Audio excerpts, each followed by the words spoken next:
Oi, gente, faz mais ou menos uma semana que eu não gravo vídeos aqui pro canal e nesse vídeo eu vou falar um pouquinho sobre isso, sobre por quê. Justamente na semana passada, no dia 7, era uma terça-feira, semana passada, antes de gravar vídeos, porque todo dia, né, eu estava gravando vídeos e como eu não edito os vídeos, eu jogo o vídeo assim que termino de gravar, eu não tenho tanto trabalho com isso. Então tava dando pra fazer. Então, no dia 7, eu eu tava pensando um pouco sobre a função, né, a finalidade de ter criado esse canal e de começar a gravar esses vídeos. O propósito disso. Então, no meu momento de oração, eu estava falando para Deus que eu queria fazer um vídeo que fosse importante no sentido de trazer diferenças positivas, de ter alguma essência para as pessoas que fossem assistir. Algum vídeo que fosse importante e que trazesse um efeito positivo para as pessoas que fossem assistir. Eu fiz essa oração, pedi a Deus isso, né?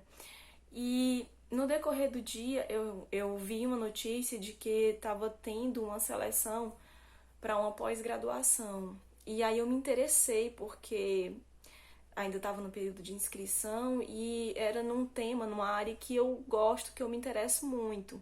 Eu terminei uma pós-graduação no final do ano passado e aí iniciar numa outra seria um momento muito oportuno, porque eu ainda não voltei a trabalhar, né? Então seria um momento bom para isso.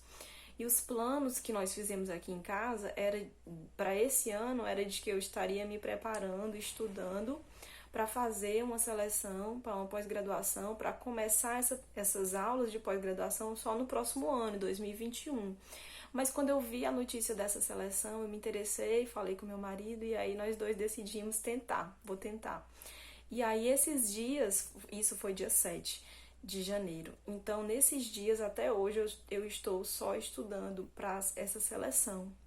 Então, por isso eu acabei dando uma pausa aqui nesses vídeos, porque eu estou só estudando. Em decorrência dessa decisão de fazer essa seleção, implica muito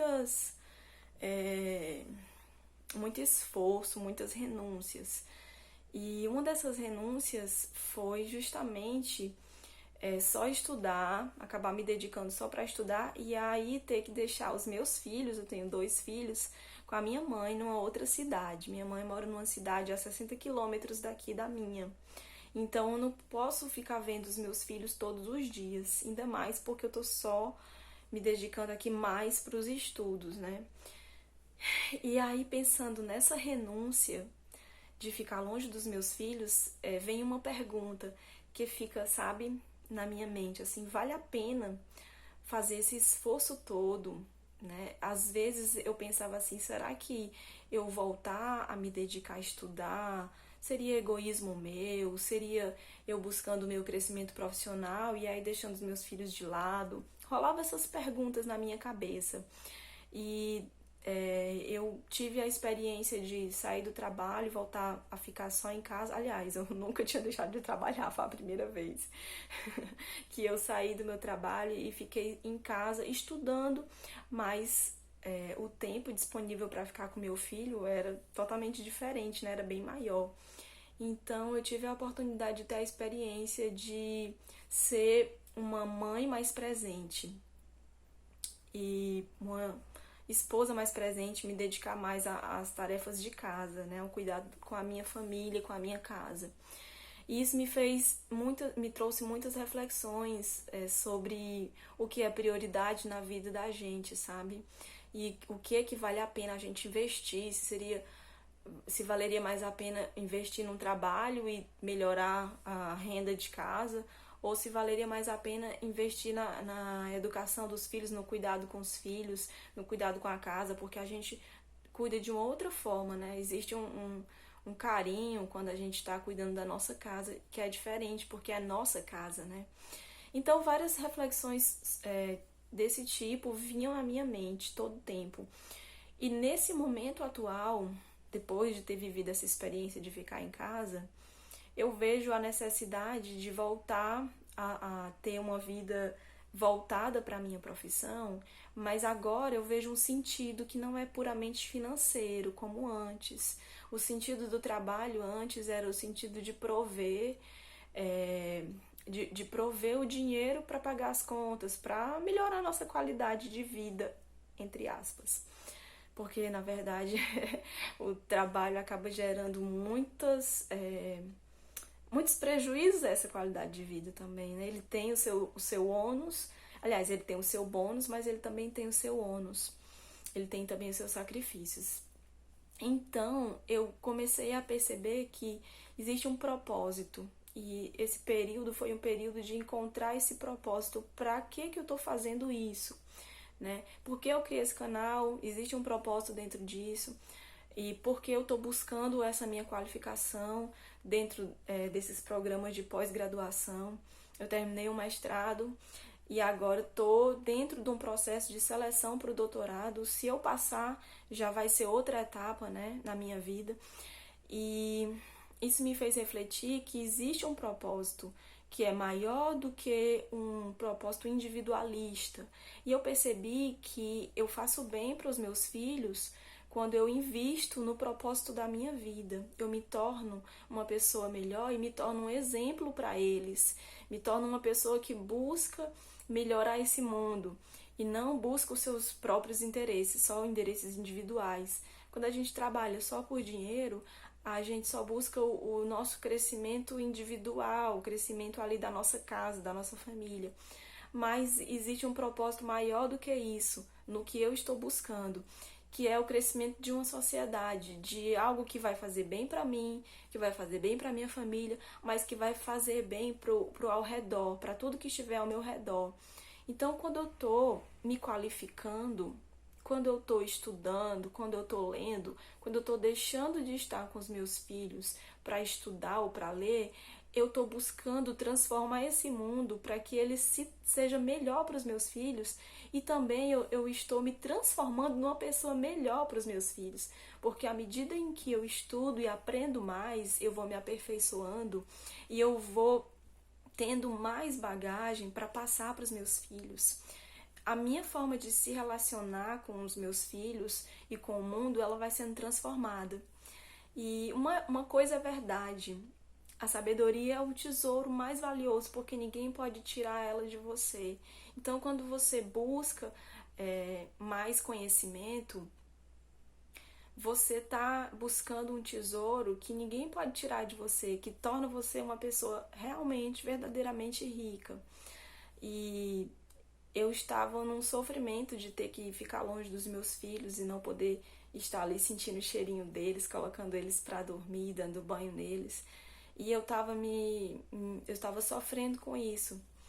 E aí hoje, e sofrendo pelo ritmo de estudo pesado também, muito intenso.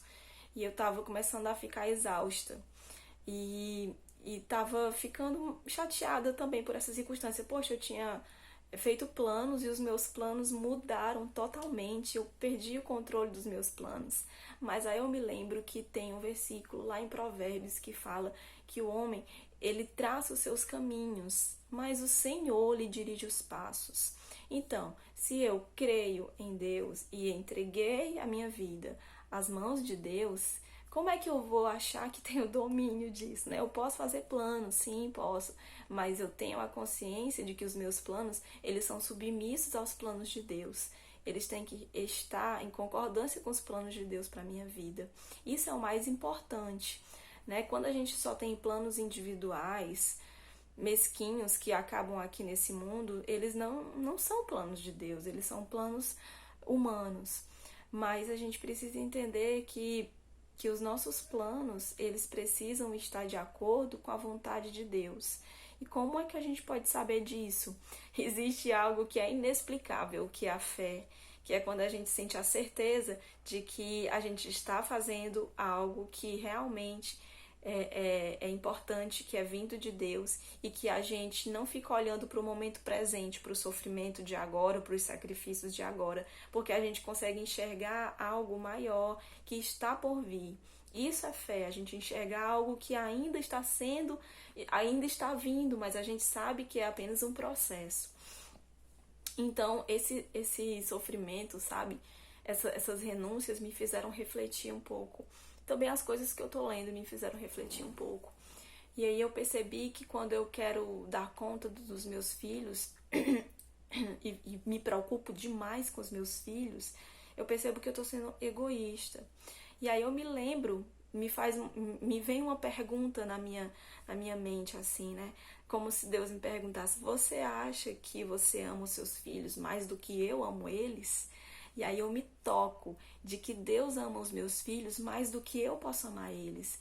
E que se eu tô fazendo aquilo que Deus tem planejado para mim, e isso implica em sacrifícios para os meus filhos, eu estou no caminho certo e eu posso confiar. Às vezes a gente tem uma ideia errada de amor e de cuidado que é relacionada à superproteção. Às vezes você acha que amar é super proteger os seus filhos, é proteger eles de qualquer tipo de sofrimento, mas na verdade amar é a gente deixar com que eles cresçam, é a gente buscar dar o melhor, as melhores condições para que eles possam se desenvolver de uma forma grandiosa como ser humano. Não significa a gente ficar restringindo eles do sofrimento, porque no sofrimento também tem aprendizado. E compartilhar esse cuidado e pedir ajuda, ter a humildade, né, de pedir ajuda nessas horas, pedir ajuda para minha mãe, para que eu possa me dedicar aqui aos estudos, implica em ter humildade. E isso é um ensinamento que se traz para quem está perto de você. Essa humildade, essa gratidão também ao mesmo tempo.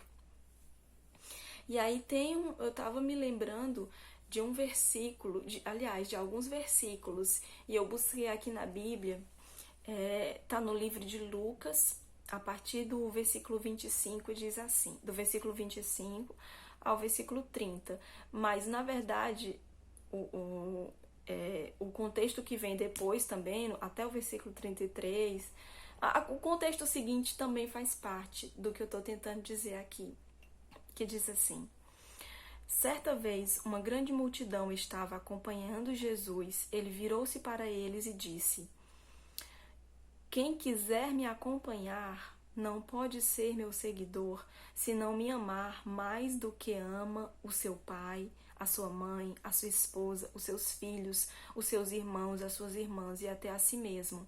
Não pode ser meu seguidor quem não estiver pronto para morrer como eu vou morrer e me acompanhar. Essa palavra é muito pesada, aqui até o versículo 27. Mas ela fez todo o sentido para o momento de agora que eu estou vivendo, né? Se eu não tiver disposta a amar mais a Deus do que aos meus próprios filhos, se eu querer amar mais os meus filhos e acabar sendo egoísta, né, de me contentar com isso e não olhar para o resto do mundo, significa que eu não amo tanto assim a Deus.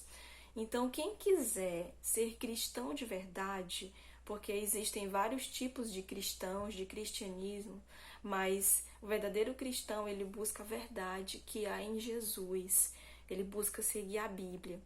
Então, se a gente busca seguir os ensinamentos de Jesus através da Bíblia, a gente precisa entender que se a gente está disposto a seguir o caminho de Jesus, a gente precisa estar disposto a abrir mão de estar com pessoas que a gente ama em certos momentos. Então implica nisso, né? Se eu amo mais a Cristo do que tudo, significa que muitas vezes eu vou deixar de estar com os meus filhos, eu vou deixar de estar com meu marido, com minha mãe, com minha família, para cumprir algo maior que Jesus espera de mim. E também significa estar disposta a passar pelo que Jesus passou. E muitas vezes a gente quer o lado bom do evangelho, o lado bom do cristianismo, mas a gente não quer o lado pesado, que é o lado que Jesus passou. Não significa que a gente vai passar pela morte de cruz, mas significa que a gente vai estar disposto a se colocar em público, em situações de vergonha, em situações de humilhação, em situações de confronto, simplesmente para defender a nossa fé. Foi isso que Jesus fez quando ele foi para a cruz. ele foi humilhado, ele foi injustamente acusado. Então, se nós não estivermos dispostos a isso, nossa vida não está disponível para Deus. Colocar a vida disponível para Deus, né, dizer, Senhor, eu quero te seguir, eu quero receber o Senhor como meu Salvador, eu quero a partir de agora te seguir. Significa isso, significa você aceitar, você está disposto a representar Cristo nesse mundo injusto, nesse mundo onde você vai estar defendendo os princípios de Cristo, o amor de Cristo, e o mundo vai estar te ironizando, e o mundo vai estar te ridicularizando, e vão aparecer pessoas que vão confrontar, e você vai se colocar em público. Por quê? Antes, no começo da minha conversão, eu ficava muito fechada. A minha fé, a minha vida cristã era fechada só ali com a igreja. E não é para isso que Deus nos chama. Deus nos chama para sermos sal nesse mundo. E se a gente não servir para isso, a gente não serve para o Evangelho. Então essa é a mensagem de hoje, pessoal. E é isso.